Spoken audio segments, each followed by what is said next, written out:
Ahoj, já jsem Nera a v dnešním videu si představíme akvarelové barvy značky Kralando, které se dají koupit v Lidlu za, myslím, 60 korun, to znamená 2,5 eura nebo 2 libry. Jak už určitě víte, akvarelové barvy můžou být v prodeji v pánvičkách nebo samozřejmě v tubách a tady ten set má 12 tub. Na první pohled barvy vypadají skvěle, vypadá to, že je dostatečný výběr a že bude velice lehké používat jak studenou paletu, tak i teplou paletu a budou se lehko míchat nové odstíny. Barvy jsou v kartonovém boxu, který byl zabalený do plastového obalu a následně byly zabalené i v dalším plastovém obalu. Na první pohled tuby vypadají jako kovové, tak jaké by měly být, pokud by to byla vysoká kvalita, ale obal tub je vytvořený za plastu, který vytváří imitaci kovového obalu, což je prostě známka toho, že barvy jsou levnější, než na první pohled vypadají. Na první pohled, už jak jsem říkala, mi přišlo, že barvy budou docela v pohodě mísitelné navzájem, že máme tam vlastně studenou žlutou, studenou červenou a studenou modrou a zároveň máme tyto tři barvy i v teplé formě. Pádem budeme schopni dosáhnout více odstínů a bude zajímavější s takovouhle barevnou paletou malovat. Jako první jsem si teda udělala svoče na kvalitní akvarelový papír značky Fabriano. Je to papír, který má extra hrubou texturu, skládá se z 25% z bavlny, což není úplně ideální. Bylo by nejlepší, kdyby byl 100% bavlněný, ale fungovalo skvěle. Papír má 300 gramů na metr čtvereční a je bez kyselin. Papír pro tyto účely fungoval skvěle a jak můžete vidět, snažila jsem se použít 3 studené barvy, o kterých jsme se už bavili, žlutou, červenou a modrou, k tomu, abych rozeznala, jaké odstíny další můžeme z nich vytvořit. Jak se ale ukázalo, tak žlutá je kompatibilní s červenou a zároveň s modrou, ale modrá s červenou v této studené paletě kompatibilní nejsou, což mě trochu překvapilo a následně jsem se pokusila zjistit, jak se bude míchat teplá žlutá, červená a modrá a zjistila jsem, že žlutá s červenou jsou na tom skvěle a že červená s modrou jsou na tom taky skvěle, ale že žlutá s modrou na tom jsou poněkud hůř, společně nevytváří teplou zelenou, ale spíš takovou hodně špinavou barvu. Z vlastní zkušenosti vím, že ale když srovnám barvy, které mám koupené v těchto základních 3 odstínech, ať už teplých nebo studených, tak jsem schopná tyto barvy navzájem spolu míchat tak, abych dosáhla všech ostatních barev. Takže teoreticky zelená v této barevné paletě není potřeba, pokud by měli kvalitní mix buď studené, žluté, červené a modré, anebo teplé této barevné kombinace.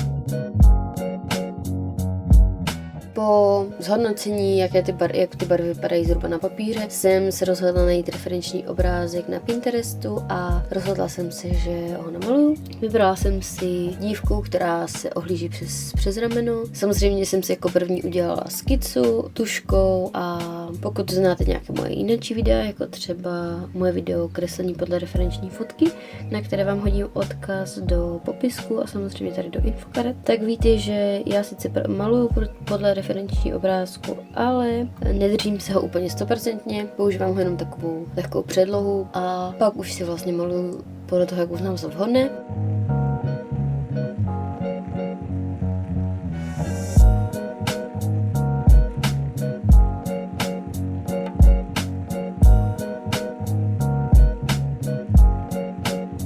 Takže jsem si udělala skicu, snažila jsem se lehce dodržet stíny i vlastně kontrast, kde byl a tak. A následně jsem si skicu lehce přegumovala, aby mi neprosvítala pod akvarelovými barvami a začala jsem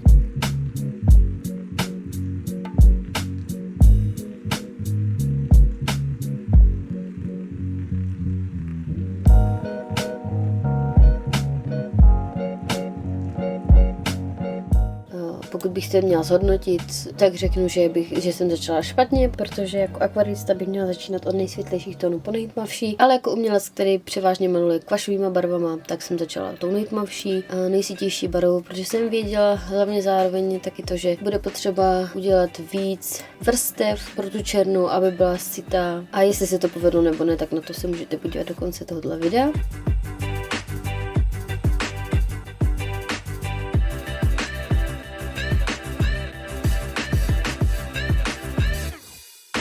A pak jsem začala tóny obličeje, vybrala jsem si teplejší podtón, protože jsem si řekla, že bych chtěla, aby ten portrét vypadal co nejvíc živě. Tak to docela fungovalo.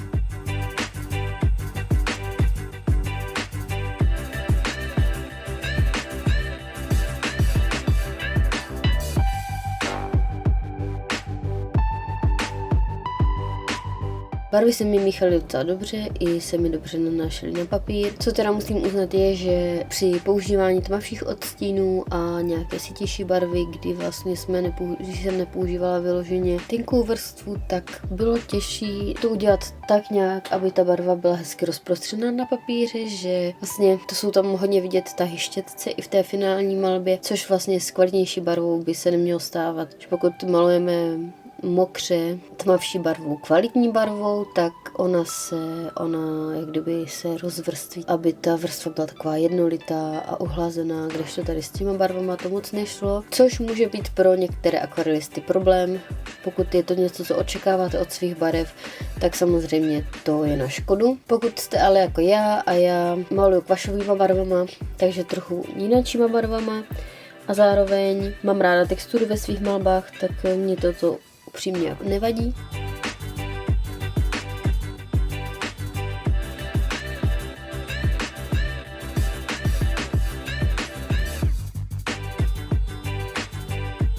Nakonec jsem ještě ze zbylých barev namalovala 3 další kruhy, které jsem nechala zaschnout a potom jsem se pokusila z nich barvu štětcem odebrat, abyste viděli, jak moc drží barva na papíře. Myslím si, že při tomto testu docela fungovaly zelená s modrou, když to červená šla z toho papíru odebrat trošku hůř. Což je ale pochopitelné, většinou červené a růžové pigmenty se dají horko těžko sundat ze všeho, ať už z papíru, nebo z vlasů, nebo z oblečení.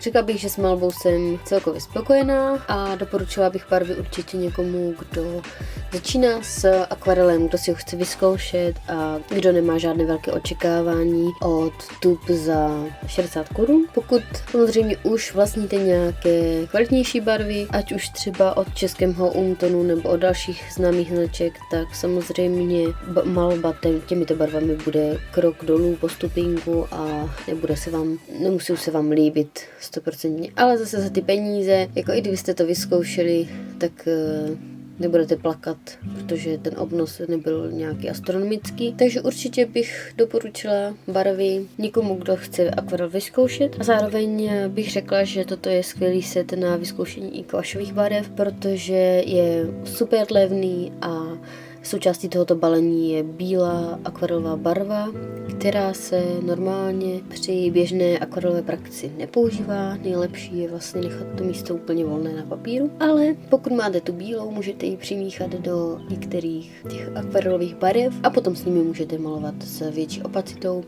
s větší krivostí a můžete si tak vyzkoušet, jaké to je zhruba malovat s kvašovými barvami předtím, než do nich investujete. Tohle je za moje review asi všechno. Řekla bych, že poměr cena kvalita je tady u těch barev jako peckovní, určitě se vyplatí pro někoho, kdo akvarel ještě nemá. A pokud se vám video líbilo, nezapomeňte mi napsat komentář, dejte like na video.